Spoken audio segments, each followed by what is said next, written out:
अस्सलामुअलैकुम student, welcome to our channel Educate G. आज से हम फाइनल टर्म के कोर्स को स्टडी करेंगे। लेक्चर 22 को हमने दो पार्ट्स में डिवाइड किया है। वो पार्ट जो 23rd लेक्चर से रिलेट करता है उसे आज हम डिस्कस करेंगे। इस लेक्चर में हम इन टॉपिक्स को डिस्कस करेंगे। Random variable, such a numerical quantity whose values is determined by the outcome of a random experiment is called a random variable। Variable मतलब वो वैल्यू जो चेंज हो सके या वेरी करे, और रैंडम वेरिएबल वो वैल्यूज़ जो रैंडम एक्सपेरिमेंट से आएँ। रैंडम एक्सपेरिमेंट एक ऐसा एक्सपेरिमेंट जो अनएक्सपेक्टेड रिजल्ट देता है। जैसे हमने एक कॉइन को टॉस किया तो अब हेड और टेल में से कोई भी आ सकता है, और हम बार बार कॉइन को टॉस करें तो ये मुख्तलिफ रिजल्ट देगा। इसे रैंडम एक्सपेरिमेंट बोलेंगे। फॉर एग्ज़ाम्पल, हमने 3 कॉइन्स लिए और साथ साथ इनको टॉस किया। अब सैम्पल स्पेस तो यहाँ इस तरह होगी कि एक कॉइन की सैम्पल स्पेस मतलब टोटल आउटकम हेड टेल है। तो ये 3 कॉइन्स हैं, तो फिर इनकी जो टोटल सैम्पल स्पेस आएगी मतलब एस, वो होगी ए क्रॉस ए, जो आएगी head head head head tail head tail head head tail tail tail head head tail head tail tail tail head tail tail tail. अगर हम हेड्स को एक्स से रिप्रेजेंट करते हैं तो यहाँ जो कैपिटल एक्स है ये रैंडम वेरिएबल है, तो हेड यहाँ पर 0 1 2 3 हैं। अब ये 0 1 2 3 रैंडम वेरिएबल कहलाएंगे, क्योंकि ये सीक्वेंस की बात नहीं कर रहे, ये जस्ट बता रहे हैं कि इतने नंबर ऑफ हेड्स आ रहे हैं। और इस रैंडम वेरिएबल को डिस्क्रीट रैंडम वेरिएबल कहेंगे, क्योंकि ये काउंट हो सकता है और इसकी जो वैल्यूज़ हैं वो होल नंबर में हैं, डेसिमल या फ्रैक्शन में नहीं हैं, तो इसे डिस्क्रीट बोलेंगे। इससे रिलेटेड न्यू कॉन्सेप्ट को समझते हैं, डिस्क्रीट प्रोबेबिलिटी डिस्ट्रीब्यूशन। मिसाल के तौर पर बायोलॉजिस्ट खास फूल में पत्तियों की तादाद देखना चाहते हैं। फूल की पत्तियों की तादाद मुख्तलिफ फूलों में 3 4 5 6 7 8 9 है, और इनकी अपनी प्रोबेबिलिटी है जो हमने फाइंड करनी है। सपोज़ करें फ्लावर्स की बहुत बड़ी तादाद हमने ली, मतलब 1000 फ्लावर्स हैं, और इन फ्लावर्स में पेटल्स कुछ इस तरह से हैं। कैपिटल एक्स पेटल्स की तादाद को रिप्रेजेंट कर रहा है, और एफ फ्रीक्वेंसी मतलब नंबर ऑफ फ्लावर्स को रिप्रेजेंट कर रहे हैं। जैसे 3 मतलब 3 पेटल्स हैं और ये इनके 50 फ्लावर्स में हैं। इसी तरह 4 हैं, वो 100 में हैं।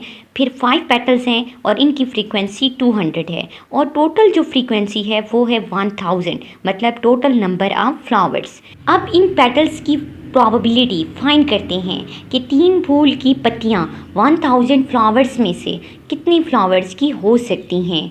अब स्टूडेंट यहाँ पे प्रोबेबिलिटी की रिलेटिव फ्रीक्वेंसी वाली डेफिनेशन इस्तेमाल होगी, जिसमें हमने प्रोपोर्शन फाइंड किया था, क्योंकि यहाँ पर भी प्रोपोर्शन मतलब large number of flowers given है और उसमें से हम प्रोपोर्शन निकालना चाहते हैं। तो रिलेटिव फ्रीक्वेंसी प्रोबेबिलिटी की जो वैल्यू है या फॉर्मूला है वो है F divide by summation F. Capital x petals हैं और एफ पी ऑफ एक्स इनकी प्रोबेबिलिटी है।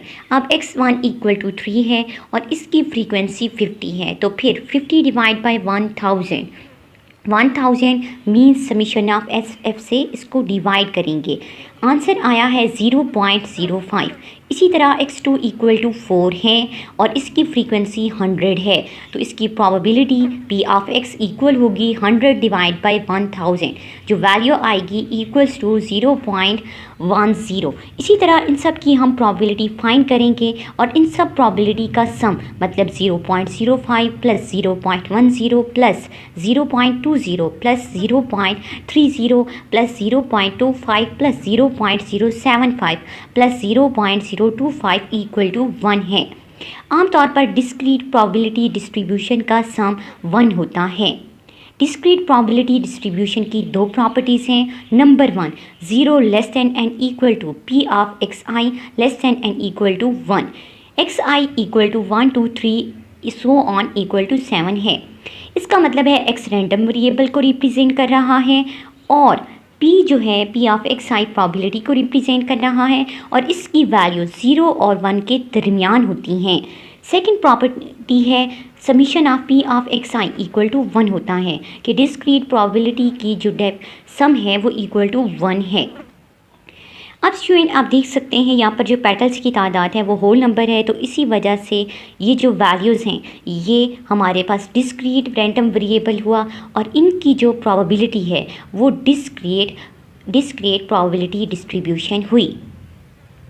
इस टेबल से हम परसेंटेज भी निकाल सकते हैं कि अगर x1 इक्वल टू 3 है तो इसकी जो प्रोबेबिलिटी परसेंटेज है वो आ सकती है 0.05 डिवाइड बाई 1 मल्टीप्लाई 100, 5% है। इसी तरह इक्वल टू 4 की अगर हम निकालें तो 0.10 डिवाइड बाई 1 मल्टीप्लाई 100, 10% है।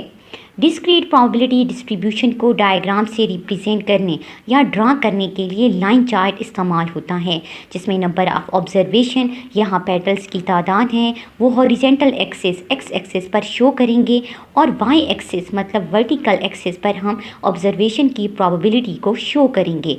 हर ऑब्जर्वेशन के लिए अलग से वर्टिकल लाइन लगाएंगे जो उसकी प्रोबेबिलिटी को जाहिर करेगी। अब ये ग्राफ आप देख सकते हैं, इसमें सिमेट्री भी शो हो रही है। Symmetry means left side right side का मिरर इमेज है।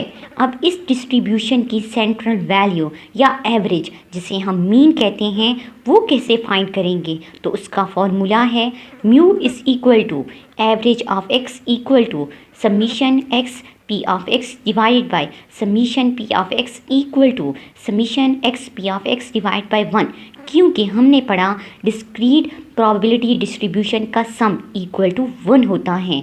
तो फिर यहाँ पर म्यू या मीन हम कह सकते हैं इक्वल आ गया है summation x p of x के। मीन को प्रोबेबिलिटी में म्यू से रिप्रेजेंट करते हैं। अपनी मिसाल से इसे अब हम कैलकुलेट करते हैं। अब summation x p of x को निकालने के लिए सबसे पहले x p ऑफ x निकालेंगे, मतलब x1 इक्वल टू 3 है तो 3 मल्टीप्लाई 0.05 करेंगे, आंसर आया है 0.15। इसी तरह 4 मल्टीप्लाई 0.10 करेंगे, आंसर आया है 0.40। 5 मल्टीप्लाई 0.20 करेंगे, आंसर आया है 1.00।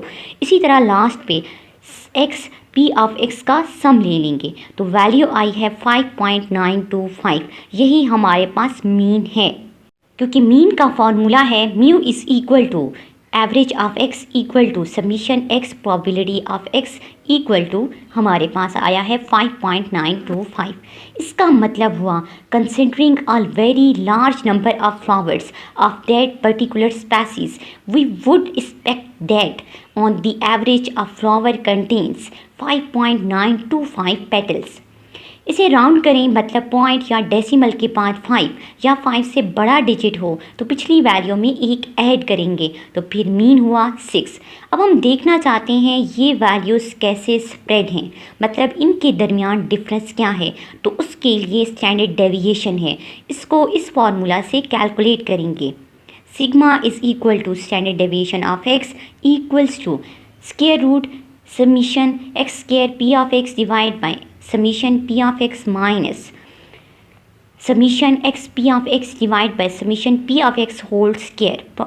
डिस्क्रीट प्रोबेबिलिटी का सम इक्वल टू 1 होता है, तो इसीलिए sigma equal to square root sigma x square p of x minus sigma x p of x whole square. Standard deviation को ग्रीक लेटर स्मॉल सिग्मा से represent करते हैं।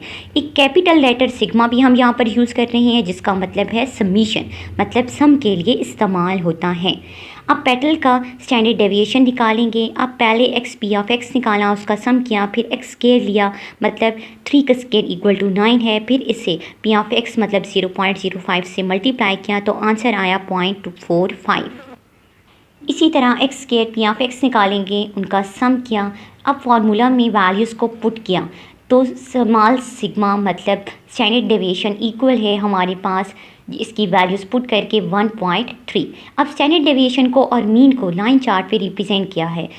अब आप देख सकते हैं जो सेंटर में वैल्यू है वो मीन आ रही है, ठीक है, और जो वैल्यू स्प्रेड है मतलब इनके दरमियान जो वेरिएंस पाई जाती है वो है 1.3। अब कोफिशिएंट ऑफ वेरिएंस को भी हम फाइंड कर सकते हैं, मतलब ऐसी वैल्यू जो मुख्तलिफ यूनिट की वैल्यू से कंपेयर की जा सके। तो यहाँ पर कोफिशिएंट ऑफ वेरिएंस का फॉर्मूला होगा sigma divided by mu multiply 100। Sigma मतलब standard deviation divide by mu मतलब मीन मल्टीप्लाई 100। तो हमारा आंसर आया 21.9%। एक और एग्जाम्पल से हम डिस्क्रीट प्रोबेबिलिटी डिस्ट्रीब्यूशन को समझते हैं, जिसमें क्लासिकल डेफिनेशन से प्रोबेबिलिटी फाइंड करेंगे। मिसाल के तौर पर find the probability distribution of the sum of the dots when two fair dice are thrown. Number 2, use the probability distribution to find the probability of obtaining one a sum that is greater than 8 and second a sum that is greater than 5 but less than or equal to 10। सबसे पहले दो dice हैं और वो एक fair dice हैं, मतलब कोई एक की वैल्यू दे सकते हैं, एट अ टाइम दो वैल्यू नहीं आ सकती। तो डाइस में जो डॉट्स होते हैं वो होते हैं 1 2 3 4 5 6 वैल्यूज़ होती हैं। तो यहाँ पर जो सैम्पल स्पेस आएगी वो आएगी S = A क्रॉस A, मतलब 1 1 1 2 एंड सो ऑन, और लास्ट पे 6 6। अब पहला पार्ट है डॉट्स की सम की प्रोबेबिलिटी निकालें। अब यहाँ 1 + 1 = 2, 1 + 2 = 3, 1 + 3 = 4, और इसी तरह लास्ट में 6 + 6 = 12 आया है। इसे रैंडम वेरिएबल मतलब कैपिटल X से रिप्रेजेंट करेंगे। ये एक काउंटेबल वैल्यूज़ हैं, तो ये एक डिस्क्रीट वेरिएबल हुआ। अब इनकी प्रोबेबिलिटी क्लासिकल डेफिनेशन से फाइंड होगी। क्यों? क्योंकि आप देख सकते हैं ये इक्वली लाइकली इवेंट है, मतलब एट अ टाइम आपके पास हेड भी आ सकता है और उसी तरह सेकंड में हमारे पास टेल भी आ सकता है। तो इसी वजह से यहाँ पर क्लासिकल डेफिनेशन अप्लाई होगी। तो वो होती है P of A = M divide by N। M possible outcomes हैं और N टोटल आउटकम हैं। पहले अब देखें x1 = 2 है, तो इसकी प्रोबेबिलिटी के लिए जो इवेंट आ रहे हैं वो है जस्ट 1 1, तो ये आएगा 1 डिवाइड बाई 36, क्योंकि इसकी सिर्फ एक ही आउटकम का सम 2 है। इसी तरह f ऑफ 3 हम प्रोबेबिलिटी को स्टूडेंट f ऑफ x से भी रिप्रेजेंट कर सकते हैं। अब आपने एक बात से गौर से देखना है कि एक स्मॉल f फ्रीक्वेंसी को रिप्रेजेंट करता है, लेकिन अगर स्मॉल f ऑफ x लिखा हो तो वो फिर प्रोबेबिलिटी को रिप्रेजेंट करता है। f ऑफ 3 = हमारे पास क्या है कि P ऑफ x = 3 है। तो 3 अब कितनी पॉसिबल आउटकम्स हैं 1 2 2 1, इन दो से हमारे पास इनका सम 3 आता है, तो ये इसकी प्रोबेबिलिटी है 2 डिवाइड बाई 36। इसी तरह f ऑफ 4 की आएगी 3 डिवाइड बाई 36। हम इन सब की सम की प्रोबेबिलिटीज़ निकाल लेंगे। सेकेंड पार्ट है स्टूडेंट, उसका जो फर्स्ट पार्ट है कि वो प्रोबेबिलिटी निकालें जिनका सम 8 से ग्रेटर है, मतलब P of A sum that is greater than 8। तो probability of x greater than 8 आएगा probability of x = 9 plus probability of x = 10 plus probability of x = 11 plus probability of x = 12। अब इनका सम है 10 डिवाइड बाई 36। इसी तरह second part है वो probability find करें जिसका सम 5 से बड़ा और 10 से छोटा या इसके बराबर है। अब यहाँ पर एडिशनल लॉ अप्लाई करेंगे कि probability of x = 6 plus probability of x = 7, x = 8, x = 9 and probability of x = 10 है। इनका सम किया वो आया 23 डिवाइड बाई 36। नेक्स्ट टॉपिक है student distribution function. The distribution function of a random variable capital X denoted by capital F of X is defined by capital F of X equal to probability of capital X less than x small x।